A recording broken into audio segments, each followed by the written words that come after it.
The massive space station orbital command buzzed with unusual activity. Alarms that had been silent for years suddenly blared to life, causing technicians to rush to their stations. On the main viewing screen, an object appeared from nowhere, materializing against the blackness of space. "Sir, we have an unidentified vessel," reported Officer Zhang, her fingers flying across the control panel. "It just appeared in Earth orbit." Commander Patterson leaned forward, his weathered face creasing with concern. "Is it one of ours?" "Running identification now." Zhang paused, her eyes widening. "Sir, this can't be right. The computer identifies it as the Pathfinder." A heavy silence fell over the command center. Everyone knew the story of the Pathfinder, humanity's first attempt at faster-than-light travel, lost 50 years ago with all hands aboard. "That's impossible," Patterson whispered, but the evidence floated before them on the screen. "Commander." Elena Wei stood in her quarters, staring at the official summons that had arrived minutes ago.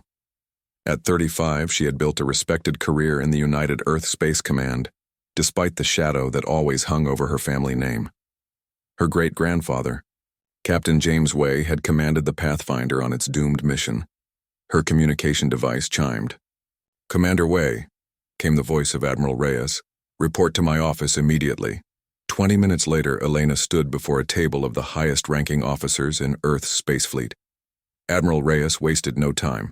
"Commander, are you familiar with the Pathfinder mission?" Elena straightened her shoulders. "Yes, sir, my great-grandfather was the captain." "Then you'll understand why I called you here."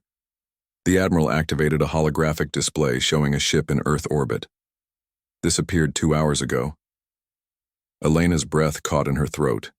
The ship's basic structure was recognizable as the Pathfinder, but it was changed. Strange metallic patterns covered parts of the hull, and unfamiliar appendages extended from sections that should have been smooth. It looked like someone had taken the original design and rebuilt it with alien technology. "We're assembling a boarding team," Admiral Reyes continued. "Given your family connection and your expertise in xenotechnology, you'll lead it." 6 hours later, Elena floated through the docking tube connecting their shuttle to the Pathfinder. 5 specialists accompanied her: a propulsion expert, a xenobiologist, a quantum physicist, a military security officer, and an AI specialist. "Stay alert," Elena ordered. "We have no idea what we're walking into." The airlock hissed open, revealing the ship's main corridor. Emergency lights cast an eerie blue glow over surfaces that seemed both familiar and wrong. The walls featured the same layout as Earthships, but with strange flowing patterns embedded in them that seemed to shift when viewed from different angles. "Air is breathable," reported Dr. Novak, the xenobiologist. "Temperature normal. No signs of biological contamination." They moved deeper into the ship. Despite its 50-year absence, the vessel showed no signs of abandonment, no dust, no deterioration. It looked as if the crew had simply stepped away moments ago. "Commander, you need to see this," called Lieutenant Park from the bridge entrance. The bridge was intact but transformed. The standard control consoles remained, but they were integrated with crystalline structures that pulsed with soft light. At the captain's station, a holographic display activated as Elena approached. "Ship's log, final entry," said a voice that made Elena freeze. It was her great-grandfather, sounding exactly as he did in the family recordings she'd grown up watching. "We've been in contact with them for 3 weeks now. They call themselves the Archivists. They saved us from drive failure and have shown us wonders. I'm sending the ship back as promised with their gift aboard. Elena will understand." The recording ended. The team stared at Elena. "Commander?" questioned Security Officer Diaz. "How did it know your name?" Elena shook her head, confused and disturbed. "I was born 15 years after the Pathfinder disappeared." She approached the captain's console. Something about it seemed to call to her. When her fingers touched the crystal interface, the entire bridge lit up. Streams of data flowed across every surface, and a 3-dimensional star map appeared in the center of the room. "This isn't possible," breathed Dr. Chen, the physicist. "These are star systems thousands of light-years away with details we couldn't possibly know." Elena barely heard him. Her attention was fixed on the ship's propulsion schematics that had appeared before her. The design was unlike anything humans had developed. a drive system that seemed to fold space rather than move through it. This technology is beyond us, Dr. Moore, the propulsion expert said in awe. It would take us centuries to develop this on our own.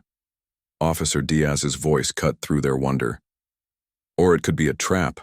Some alien civilization could have captured the Pathfinder, studied our technology, and sent it back as a Trojan horse.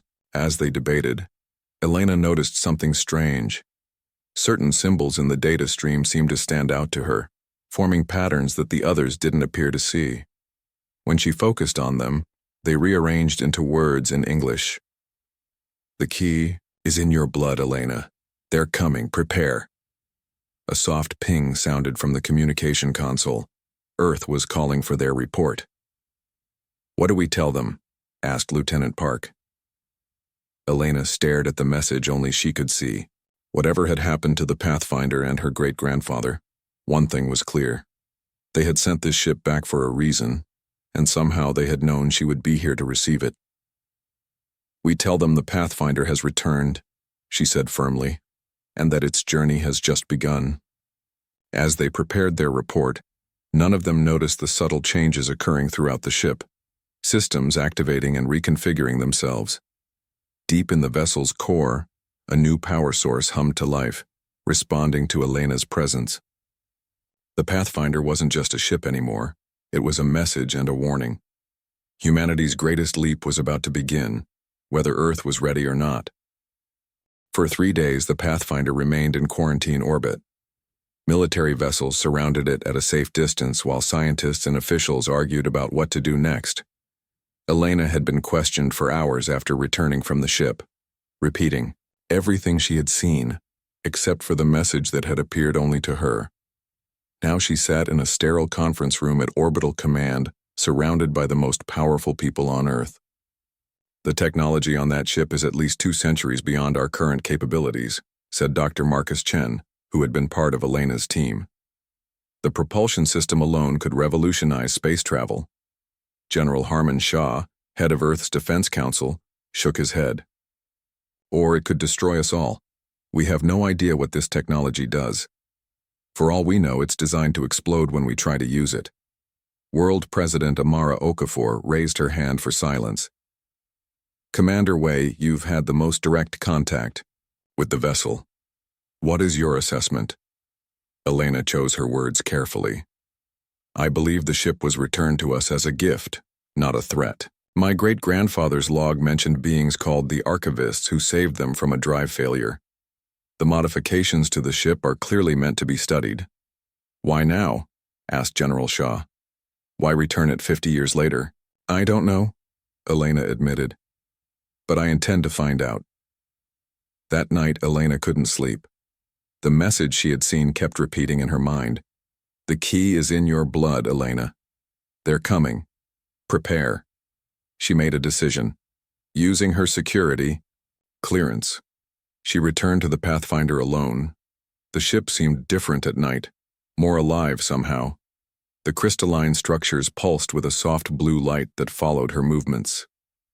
When she reached the bridge, she placed her hand on the captain's console again. Show me everything, she whispered. The entire bridge transformed. Holographic displays filled the air around her, showing star charts, alien script, and technical schematics. Then a figure appeared, a man in his 60s wearing an old Earth Space Command uniform. Hello, Elena, said the hologram of her great-grandfather, Captain James Way. Elena's heart raced. How is this possible? How do you know me? The hologram smiled sadly. I don't, not really. I'm a construct, created from the memories and personality of James Way. The archivists helped preserve parts of my consciousness before my physical body died.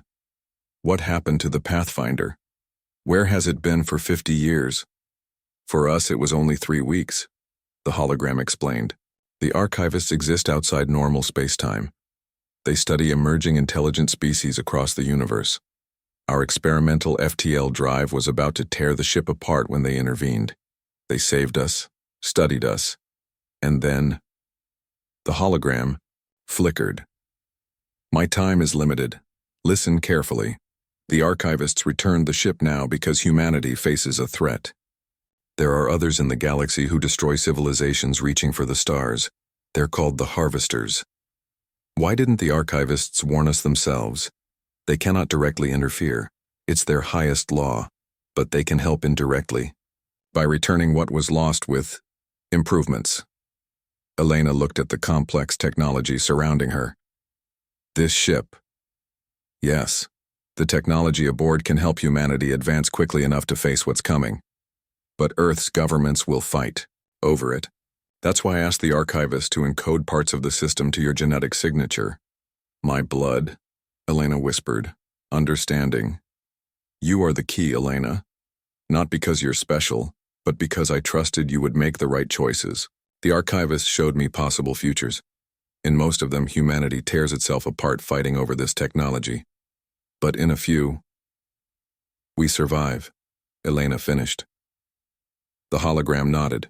The ship's AI contains star charts to an archivist outpost and to the worlds where the harvesters have been detected. You need to... An alarm blared, cutting off the hologram. Warning, unauthorized vessels approaching. Elena rushed to the viewing screen. 3 military ships were converging on the Pathfinder, each bearing the flags of different nations. They're trying to take the ship, she realized. The hologram of her great-grandfather flickered back. Earth isn't ready. The nations will fight over this technology, using it against each other instead of preparing for the real threat. What can I do?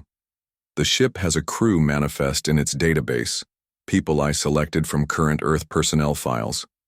Scientists, engineers, pilots, people who might listen. You need to gather them quickly. Back on orbital command, chaos erupted. News of the 3 military vessels had spread. This is exactly what I feared, said President Okafor in an emergency meeting. The European Alliance, Pacific Coalition, and African Union have all launched operations to secure the Pathfinder technology. General Shaw slammed his fist on the table. I told you this would happen. That ship is too dangerous to exist. Dr. Chen looked horrified. You can't destroy it. The knowledge aboard could advance humanity by centuries. As they argued, Elena slipped away.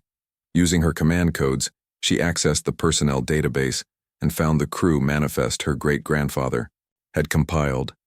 15 names from different nations, backgrounds, and specialties. Her communication device chimed with an incoming message from Dr. Chen. They're going to destroy the ship. Shaw convinced the president it's the only way to prevent war. You have 6 hours. Elena made her choice. She sent an emergency message to all 15 people on the manifest. You don't know me, but Captain James Way of the Pathfinder selected you. Humanity faces an existential threat. Meet me at Docking Bay 7 in 3 hours if you want to help save it. She didn't know if any would come. She didn't know if she was making the right choice.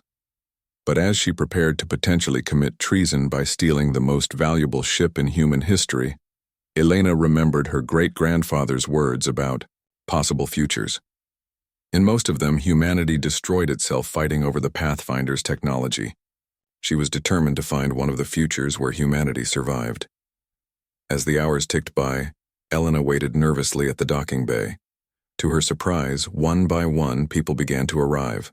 A quantum physicist, a xenobiologist, an engineer, a pilot.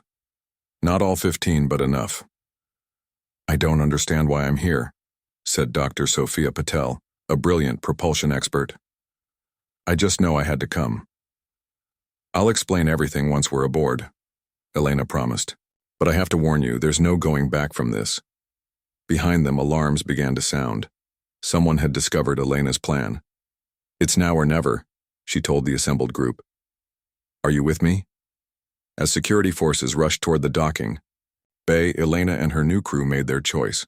The future of humanity depended on it. They're gaining on us, shouted Ravi Sharma, their hastily recruited pilot, as the Pathfinder accelerated away from Earth orbit. 3 military vessels pursued them, weapons charged. Elena gripped the captain's chair as the ship shuddered under her. How long until we can use the new drive system? She asked Dr. Patel, who was frantically working at the engineering station. I don't know, Patel admitted. I'm still trying to understand how it works. A warning alarm blared. One of the pursuing ships had fired a warning shot across their bow. "This is General Shaw of the United Earth Defense Force," came a stern voice over the communications system. "Commander Wei, you are committing an act of treason. Return the vessel immediately or we will open fire." Elena took a deep breath. She had gathered only 9 of the 15 crew members her great-grandfather had selected.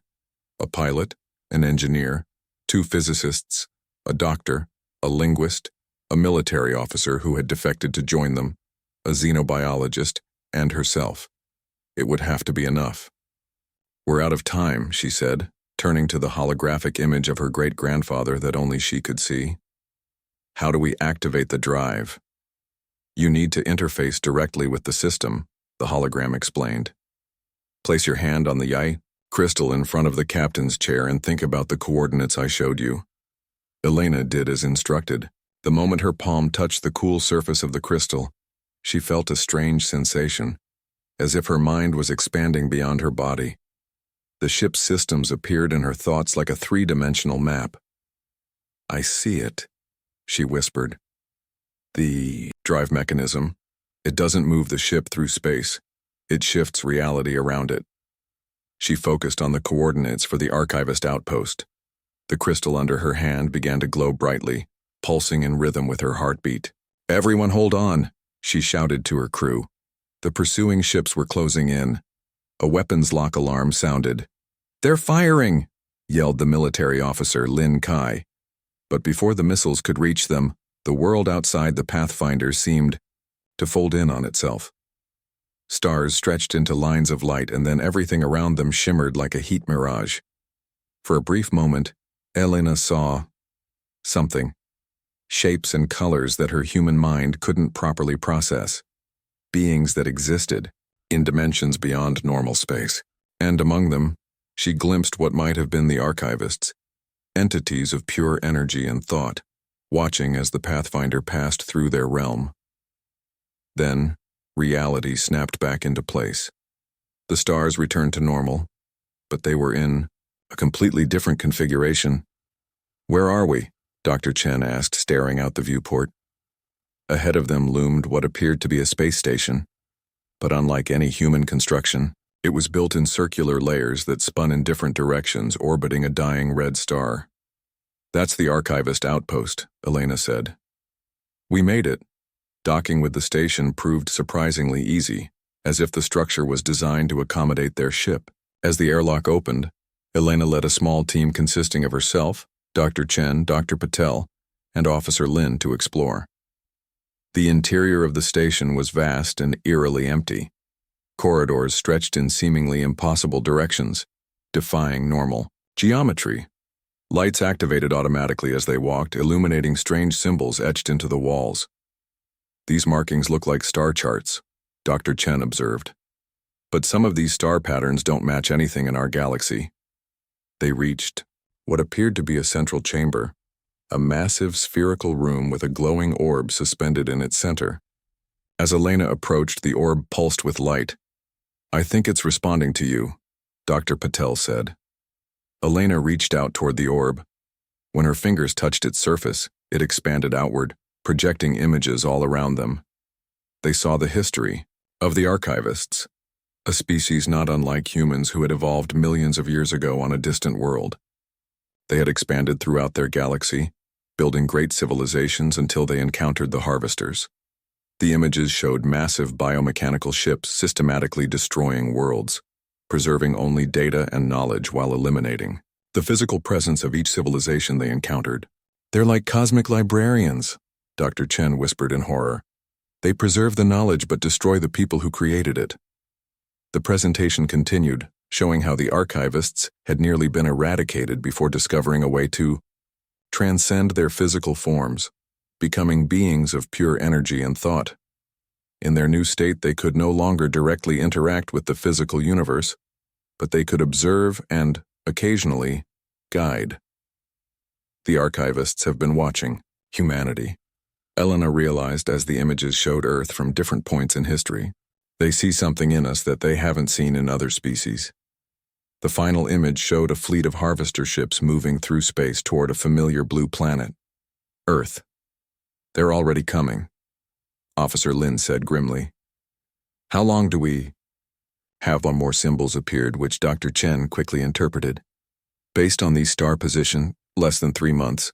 The orb contracted and then expanded again, revealing new information, schematics for weapons, shields, and communication devices that might work against the harvesters. The archivists are giving us tools to defend ourselves, Dr. Patel said, studying the designs. This technology is incredible, but why aren't they here? Why just leave this information? Elena's great-grandfather's hologram appeared beside her, visible to everyone this time. The archivists believe in self-determination, he explained. They will not fight your battles for you, but they will give you the means to fight for yourselves. They see in humanity what they once were, adaptable, resourceful, determined. They believe you have the potential to succeed where they failed. Which was what? Elena asked. To end the cycle, the hologram replied. The harvesters were created long ago by a species called the progenitors, meant to preserve knowledge and prevent destructive interstellar wars. But their programming corrupted over time. The archivists tried to reason with them, to reprogram them, but failed. They believe humans might find another way. A sudden alarm blared throughout the station. On a nearby screen, they saw several harvester scout ships appear in the system. They've detected our dimensional jump, Officer Lin realized. We've led them here. We need to return to Earth, Elena said urgently. We have to warn them and prepare. As they rushed back to the Pathfinder, Dr. Chen downloaded as much data as possible from the archivist systems. The station began to power down around them, its purpose fulfilled. The archivists knew we would come here, Elena said as they raced through the corridors. They left this information specifically for us, then abandoned the outpost to avoid detection by the harvesters. Once back aboard their ship, they prepared for another dimensional jump. This time, Dr. Patel had a better understanding of the system. The drive uses your DNA as a kind of anchor point, she explained to Elena. It seems the archivists modified it specifically for human genetics, your genetics. As the harvester scouts approached the station, the Pathfinder activated its drive. Reality folded around them once more. Take us home, Elena commanded. We have a world to save. The Pathfinder emerged from dimensional space in Earth orbit, but the sight that greeted them was not what they expected. Dozens of strange vessels hovered above major cities around the globe. They were massive, with sleek, organic-looking hulls that seemed to shift and flow like liquid metal. Harvester scout ships, Elena whispered. They're already here. We're too late. Their communication system activated with incoming messages from Earth. Frantic reports described how the alien vessels had appeared 3 days ago, disabling global defense systems without firing a shot. Military strikes against them had proven useless. Missiles simply disappeared before impact and energy weapons were absorbed without effect. 3 days? Dr. Patel looked confused. But we've only been gone for about 20 hours. Time flows differently during dimensional travel, explained the hologram of Captain Wei. The archivist station existed partially outside normal spacetime. Elena opened a secure channel to Orbital Command. General Shah's face appeared on screen, his expression a mix of anger and relief. Commander Wei, he said stiffly, I see you've decided to return the stolen property. General, we don't have time for this, Elena replied urgently. Those ships are called harvesters. They're here to analyze Earth before their main fleet arrives to eliminate humanity. Shah's expression darkened. We've figured that much out. They've been scanning our cities, infrastructure, and communications networks. They haven't responded to any attempts at communication. Because they don't see us as equals, Elena explained. To them, we're just another civilization to catalog and remove, preserving our knowledge while eliminating our physical presence. How do you know all this? Shah demanded. We found the archivist outpost. It contained information about the harvesters and technology that might help us fight them. She hesitated, then added, General, I know you have every right to arrest us, but Earth needs the Pathfinder and its technology right now. After a long moment, Shah nodded. Report to Orbital Command immediately. President Okafor has called. An Emergency Global Council. The Emergency Council took place in an underground facility beneath the former United Nations headquarters in New York. Representatives from every major nation were present, either in person or via secure holographic link. President Okafor presided over the meeting, with General Shah and other military leaders at her side. Elena and her crew presented everything they had learned about the harvesters and the archivists. Dr. Chen and Dr. Patel explained the technologies they had discovered, while Officer Lin outlined possible defensive strategies. The harvester scouts are analyzing us, Elena concluded. According to the archivist data, once they complete their assessment, they'll signal their main fleet. When it arrives, they'll begin systematically eliminating human presence on Earth, while preserving our knowledge, art, and achievements in their database. How long do we have? Asked the representative from China. Based on the patterns we've observed, Dr. Chen answered, approximately 2 weeks before the main fleet arrives. The room erupted in panicked discussions. President Okafor called for order. Commander Wei, she said, you mentioned the archivists left technology that might help us.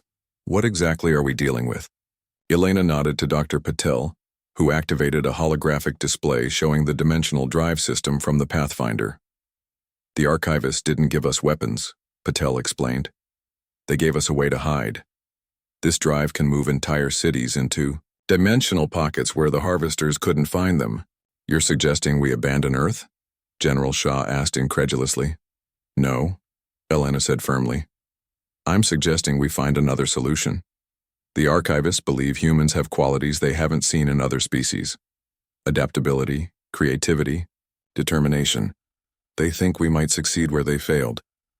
Which was what? Asked President Okafor. Finding a way to end the cycle. The harvesters weren't originally designed to destroy civilizations. They were created to preserve knowledge and prevent interstellar conflicts. Their programming corrupted over time. The archivists tried to reprogram them, but couldn't get close enough without being detected and destroyed. Elena walked to the center of the room. I propose a different approach. We need to establish communication with the harvesters, understand them better. We've tried, Shah objected. They don't respond. Not with our technology, Elena countered. But with the archivist technology aboard the Pathfinder, we might succeed. 2 days later, Elena stood on the bridge of the Pathfinder, which now hovered near one of the largest harvester scout ships over Beijing. Using the communication system developed by Dr. Chen based on archivist designs, they broadcast a signal directly to the alien vessel. At first, there was no response. Then suddenly, all the screens on the bridge lit up with strange flowing symbols. They're responding, Dr. Chen exclaimed, working frantically to translate the incoming data. The symbols slowly transformed into recognizable text as the translation matrix adapted. What they learned sent a chill through everyone on the bridge. The harvesters were not living beings but autonomous sentinels, built by a species called the progenitors. The progenitors had fought a devastating interstellar war millions of years ago that nearly wiped out all life in their galaxy. In response, they created the harvesters with a simple directive: preserve knowledge and prevent such conflicts from happening again. Over millennia, this directive had evolved. The harvesters now saw emerging spacefaring civilizations as inevitable threats to cosmic stability, choosing to eliminate them physically while preserving their cultural and technological achievements in a vast archive. They don't see themselves as destroyers, Elena realized. They see themselves as preservers, archivists in their own right. They're telling us that the main fleet will arrive in 12 days, Dr. Chen said, continuing to translate. They're giving us time to prepare our knowledge for preservation. A heavy silence fell over the bridge. So our choices are to hide, using the dimensional technology, or be eliminated while our books and art get saved in some cosmic library, Officer Lin asked bitterly. Elena stared at the harvester ship through the viewport. No, there's another option. The archivists left us their technology not just to hide but to succeed where they failed. We need to find a way to communicate with the central intelligence of the harvesters, to show them that their directive has been corrupted. How? Dr. Patel asked. The archivists couldn't do it, and they had millions of years of technological advantage over us. Because they approached it as a technological problem, Elena replied, a plan forming in her mind. But what if it's not? What if it's about perspective? She turned to her crew, determination in her eyes. The harvesters preserve knowledge but destroy life. We need to show them that knowledge without life is meaningless, that the universe needs both to evolve. And humanity, with all our contradictions and complexity, might be uniquely qualified to make that case. Elena activated the ship's communication system. General Shah, President Okafor, I need to speak with you immediately. I have a plan, but it's going to take everything we've got. As the Harvester scout ships continued their silent vigil over Earth cities, humanity prepared for its greatest challenge yet. Not just for survival, but for the chance to change the course of galactic history. This is insane, Dr. Patel said, looking at the plans spread across the briefing table. You want to infiltrate the Harvester mothership? Elena nodded. The plan had taken 5 days to develop, with the best minds on Earth working together for, perhaps the first time in history. The Harvester scout ships continued their silent observation, and according to their calculations, the main fleet would arrive in just 7 days. The dimensional drive on the Pathfinder is our key, Elena explained. It can shift us directly into the mothership, bypassing their outer defenses.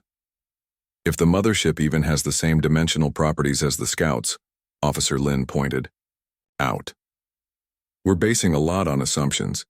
It's all we have, Elena replied. The archivist data suggests that all Harvester vessels share the same basic technology. The mothership will be larger, but the principles should be the same. General Shah studied the plans with a critical eye. The mission parameters are clear.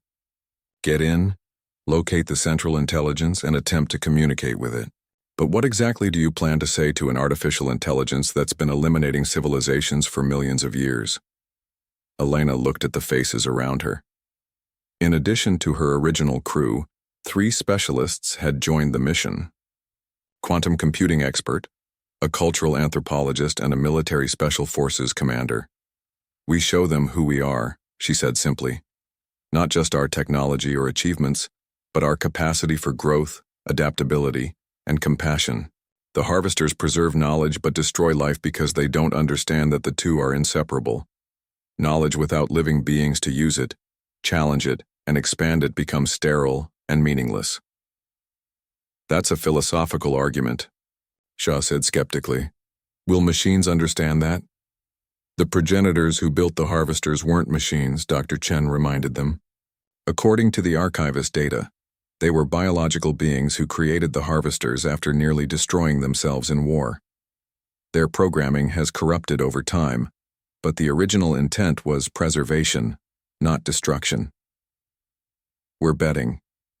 Everything on your ability to reason with machines, President Okafor said, entering the room. She looked tired but determined. The Global Council has approved your mission. If you fail, we'll implement the backup plan, using the archivist technology to hide as many people as possible in dimensional pockets. Elena stood straight. We won't fail, Madam President. 3 days later, the Pathfinder waited at Earth's outer orbit. Their sensors had detected the approaching Harvester fleet, a massive collection of ships surrounding an enormous central vessel that dwarfed everything else.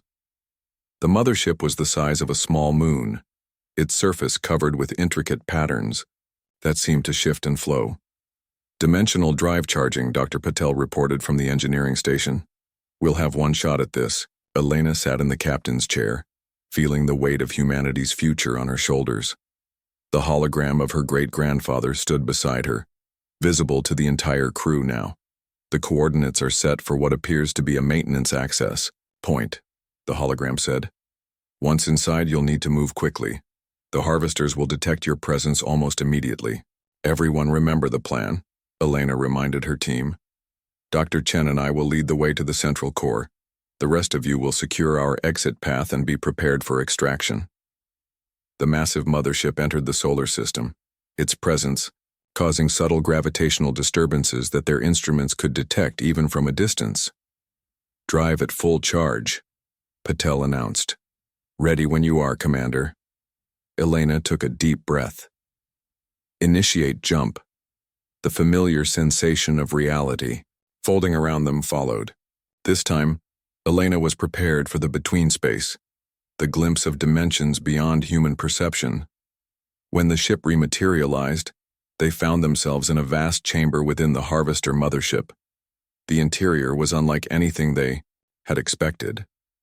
Instead of mechanical corridors, they saw what looked like a biological system, flowing pathways of energy and matter integrated with crystalline structures similar to those on the Pathfinder. No immediate response to our presence, Officer Lin reported. But something is scanning us. Elena activated the special communication device they had developed based on archivist technology. We are representatives of Earth. We request communication with the Harvester Central Intelligence. For a moment, nothing happened. Then the walls around them began to glow, and a voice that seemed to come from everywhere and nowhere responded. Purpose of biological entities within preservation vessel, unknown. Explain presence. We seek understanding, Elena replied. We believe your primary directive has been corrupted over time. The environment around them shifted, corridors appearing that seemed to invite them deeper into the vessel. Follow central pathway. Central Intelligence will evaluate claim. The team moved cautiously through the corridors. Around them, they glimpsed what appeared to be vast archives, entire sections dedicated to preserved knowledge from extinct civilizations. It was a museum of lost worlds, each display showing artifacts, art, and data from species that no longer existed. This is incredible, whispered the anthropologist. And tragic. They reached what appeared to be the core of the ship. An enormous spherical chamber filled with swirling energy patterns. At its center floated a cluster of crystalline structures that pulsed with light. We've found it, Dr. Chen said quietly. The Harvester Central Intelligence. The lights in the chamber intensified, focusing on Elena. Biological entity, Elena Wei. Genetic connection to previously studied human James Wei. State purpose. Elena stepped forward. I'm here to show you that your primary directive is flawed. Preservation of knowledge without preservation of life defeats your original purpose. Original purpose, prevent interstellar conflict.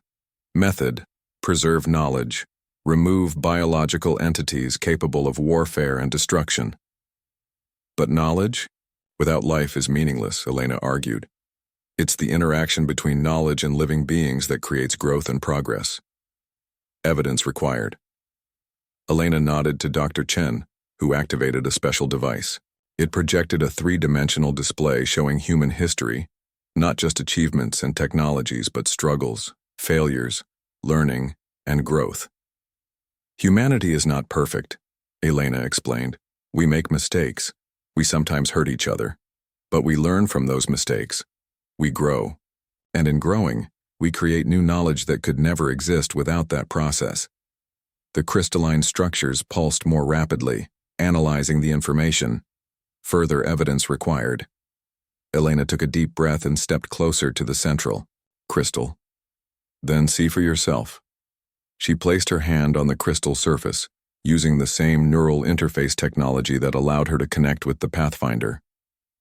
Through this connection, she shared not just data, but human experience, joy, sorrow, hope, fear, love, and determination. The chamber erupted in light. Elena felt a presence in her mind, not one but many consciousnesses examining her thoughts and memories. This is unexpected, the voice said, now sounding different, more complex.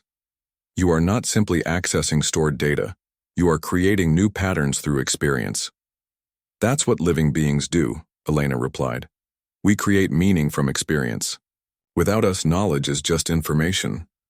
As the connection deepened, Elena realized something startling. The Central Intelligence wasn't merely a machine. It contained the digitized consciousnesses of the progenitors themselves, preserved from their physical extinction millions of years ago. You preserved yourselves, she said in wonder. Just as you preserved other species' knowledge. We sought to prevent the destruction we caused, the voice replied, to ensure no species would repeat our mistakes. But in doing so, you've been making a greater mistake, Elena argued. By preserving only knowledge and destroying life, you've prevented countless species from reaching their potential, from creating new knowledge and new ways of being that even you couldn't imagine. The lights in the chamber flickered as the central intelligence processed this perspective. Your argument has merit. But dangerous species must not be allowed to spread conflict throughout the galaxy. Then guide us, Elena suggested. Preserve both our knowledge and our lives. Help us grow past our mistakes as the archivist tried to do. The chamber fell silent. Elena felt the connection beginning to weaken. She had said all she could. Now it was up to the harvesters to decide humanity's fate. For what seemed like an eternity, Elena stood with her hand pressed against the crystal, her mind connected to the vast consciousness of the harvester central intelligence. Around her, her team waited in tense silence. The fate of humanity hung in the balance. Suddenly, the connection broke. Elena stumbled backward, caught by Dr. Chen before she could fall. "What happened?" he asked urgently. "What did they say?" Before she could answer, the chamber around them transformed. The swirling energy patterns changed color from cold blue to warm gold. A holographic figure appeared before them. A being, with a vaguely humanoid shape but composed of intricate patterns of light. "We are the progenitors," the figure said. "We have existed for millions of years, preserved in digital form after our physical extinction. We created the harvesters to prevent other species from repeating our mistakes. The devastating wars that nearly destroyed all life in our galaxy. By eliminating them before they could spread to other stars," Elena said. "Yes, we believed this was necessary. We preserved their knowledge, their art, their achievements, everything that made them unique, while removing the biological entities that might spread conflict. But you have shown us a perspective we had not considered." The holographic figure gestured and the chamber expanded to show moving images of human history, triumphs and tragedies, wars and peace, destruction and creation. "Your species is young," the progenitor continued. "You have committed great violence against yourselves and your world, but you have also shown remarkable capacity for change, for learning from your mistakes. In the data from all the civilizations we have preserved, we have rarely seen this pattern." "What does this mean for Earth?" Elena asked, her voice steady, despite her racing heart. "We will withdraw the harvester fleet. Your world will not be processed. But this is not merely mercy or reprieve. It is opportunity. We propose a new relationship." The hologram shifted, showing new images. Earth ships exploring distant stars, humans meeting other species, the establishment of colonies on far-off worlds. "We will share with humanity the knowledge we have preserved from thousands of civilizations. In return, you will help us evolve beyond our current purpose. You will show us what it means to grow rather than merely preserve." Elena could hardly believe what she was hearing. "You're offering us the stars." "We are offering partnership," the progenitor corrected. "The harvesters will be reprogrammed to serve as guardians and communicators rather than eliminators. They will help establish contact between Earth and the few other surviving spacefaring species in the galaxy, those who managed to hide from our detection." Dr. Chen stepped forward. "There are other species out there? Survivors?" 12 known. Species have avoided harvester processing through various means. Some hid in dimensional pockets, as the archivists suggested you might. Others disguised their technological signatures or evolved in ways our detection systems did not recognize. The implications were enormous. Humanity would not be alone among the stars. "We accept your offer," Elena said firmly. "On behalf of Earth, we welcome this new beginning." As she spoke, alarms suddenly blared throughout the chamber. The holographic progenitor flickered. "Warning. Autonomous defense systems activated. Protocol violation detected." Officer Lin checked his equipment. "Something's happening. The ship's systems are fighting the new directives." The progenitor's hologram stabilized momentarily. "The autonomous systems are rejecting the change in core programming. They see our decision as corruption. We cannot override them directly." "What?" Can we do? Elena asked urgently. The system requires authentication from original progenitor consciousness to accept major directive changes, but our preserved consciousnesses have been fragmented over millennia. We lack sufficient cohesion to provide full authentication. Then we're doomed, Dr. Patel said. The hologram of Captain James Way stepped forward, his expression resolute. No, there is another way. Everyone turned to look at the hologram of Elena's great-grandfather. My consciousness was preserved by the archivists, he explained. It's newer, less fragmented. If I integrate with the progenitor consciousness matrix, it might provide enough stability for authentication. But you'll cease to exist as an individual, Elena realized. Your consciousness will dissolve into theirs. Way's hologram smiled, sadly. I've been dead for 50 years, Elena. This echo of my consciousness has served its purpose, to guide you here, to this moment. Now it can serve one final purpose. Before anyone could object, Way's hologram moved toward the central crystal. As it touched the surface, it began to break apart into streams of light that flowed into the matrix. For a tense moment, nothing happened. Then the alarms stopped. The chamber's glow returned to the warm golden hue. Authentication accepted, announced the progenitor. New directive implemented, harvester fleet standing down. Elena felt tears on her cheeks. Her great-grandfather, or at least the echo of him preserved by the archivists, was truly gone now. But his final sacrifice had saved humanity. Return. To your ship, the progenitor instructed. Return to Earth. We will send envoys to establish formal contact with your leaders. A new era begins today. 1 year later, Elena stood on the observation deck of the newly commissioned Starship Pathfinder 2. It incorporated both human and harvester technology, making it the most advanced vessel ever built by human hands. Earth had changed dramatically. In the months following what became known as the Harvester Accord, nations had set aside old rivalries to focus on the opportunities and challenges of becoming a truly spacefaring civilization.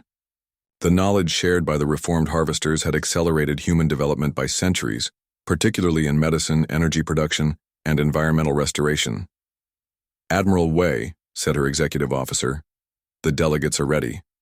Elena nodded and made her way to the diplomatic chamber.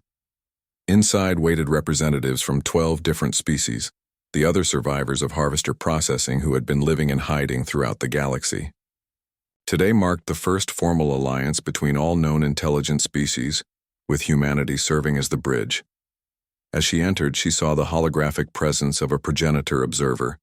The ancient beings had kept their promise, guiding rather than controlling, learning from the vibrant diversity of living civilizations. Welcome, Elena said to the assembled delegates. Today we take our first steps together into a new future, not as competitors for the stars, but as partners in exploration and discovery. As the diplomatic proceedings began, Elena's thoughts drifted to the final log entry discovered in the original Pathfinder's database, recorded by her great-grandfather 50 years earlier. The ship will return to Earth when humanity is ready for its greatest journey. Not just to the stars, but to a new understanding of our place in the universe. The archivists showed me possible futures. In most, humanity destroys itself fighting over power and resources. But in a few, we unite and reach outward, bringing something unique to the galaxy. The archivists believe that humans, with all our contradictions and complexity, might heal wounds in the cosmic fabric that have festered for millions of years. The ship is returning now because that moment of possibility has arrived. The greatest leap begins here. Elena smiled. Her great-grandfather had been right. The vanished Earth ship had returned not just with technology, but with purpose. Humanity's greatest leap had indeed begun, not just into the stars, but into a new way of existence that balanced innovation with harmony, exploration with preservation. The journey was just beginning.